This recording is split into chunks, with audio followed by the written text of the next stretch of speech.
Well, I've read only one message for now, and it's from a really special person to me. Well, of course, my idol, Novak Djokovic. So yeah, he texted me something really nice. So yeah, I don't know what I'm going to answer, but I think I will take time to answer, to search, and yeah, hopefully I can meet him maybe someday. It will be my dream. Okay, we'll do English first. Microphone, wait for the mic. Hi, Adam Ross, Florida Tennis. Congratulations on your victory. I hope I have my facts right, but in 2024, you're the runner-up at the Orange Bowl. Now, cut to today, you win your first round match at the Miami Open. Can you take us through all the hard work and everything that it took to get here? Thank you. Well, of course, it's never easy, you know, in a daily life. It's never easy to be 100% focused on everything every time. But that's why I have a team around me. Obviously, my family, my mother, my sister, my brother are helping me a lot on that point. And yeah, like you said, it's really daily work every time. You know, even after tough matches, you still need to think about the next one, to think about going on training after. And yeah, I feel like I'm a little bit on that mindset, you know. I won today, but tomorrow I have another match, you know.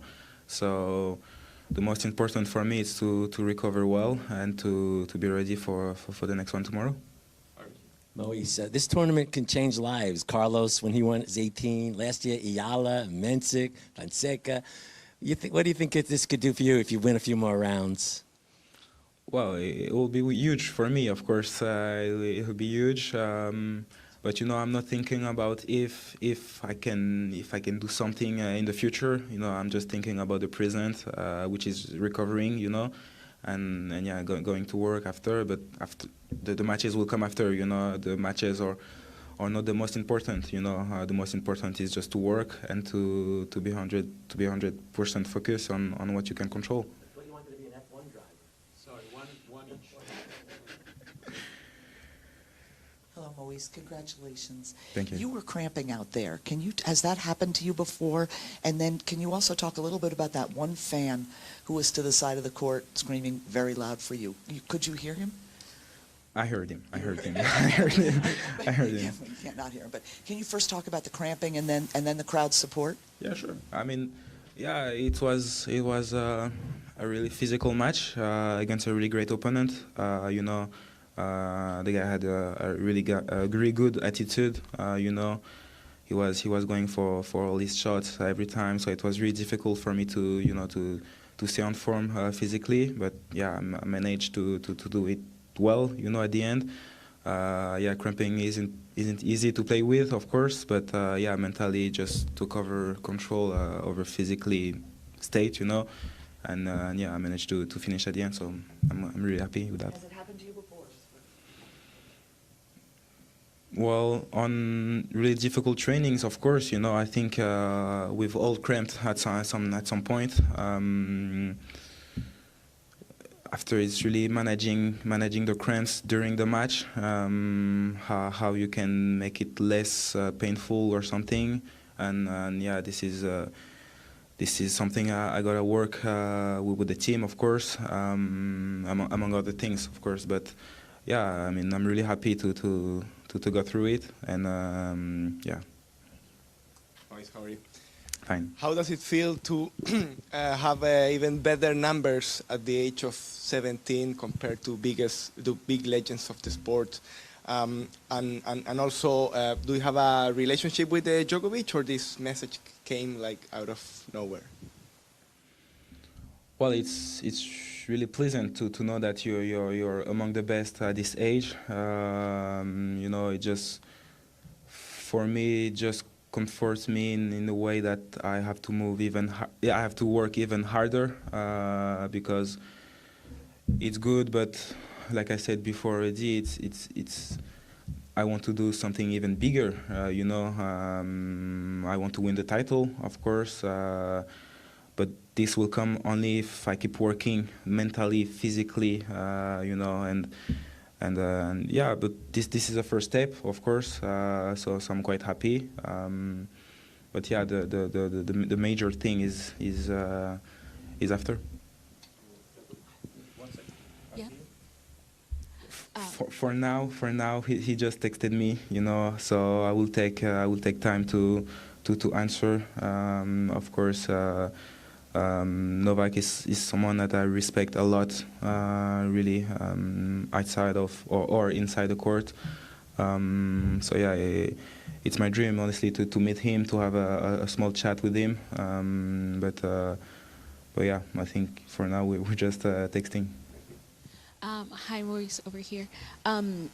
You're so young. You're still so young, and you're a pro athlete, and here you are, you're breaking records, you're doing all these things. Do you still have time to just be a teenager? You know, what do you do for fun while still being a professional athlete as well?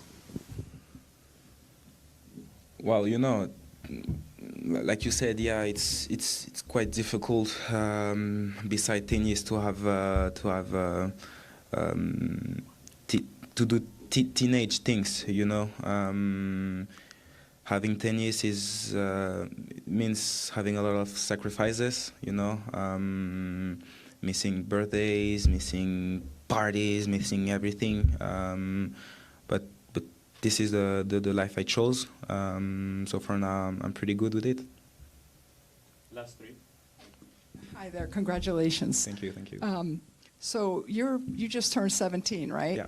And Venus Williams is in this tournament, and she's 45. Does that, when you think of somebody 45 playing in tournaments like this, I don't know how well you know her, if you know her, and can you imagine being 45 and coming back here? Well, for now I'm 17, you know. I have time to think after, but for now I'm 17. I'm trying just to enjoy the moment, you know.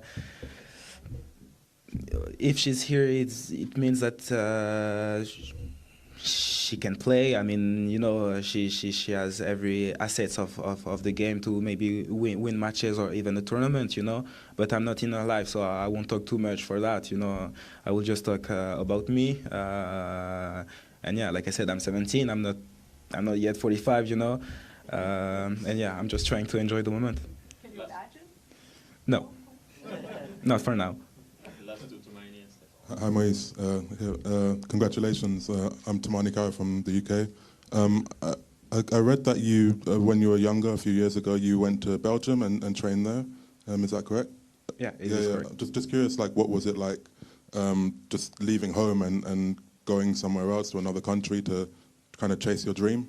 And also, what does it say about you that you were able to win a match like this today in such crazy circumstances?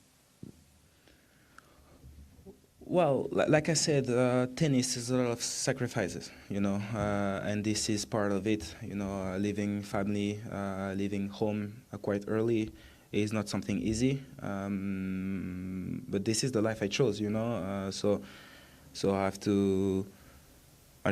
just have to get along with it, and yeah, to minimize the loss I can see while not being around your sister's brother is not easy, for sure. But yeah, it was a really important step for me, I mean, in my career at some point.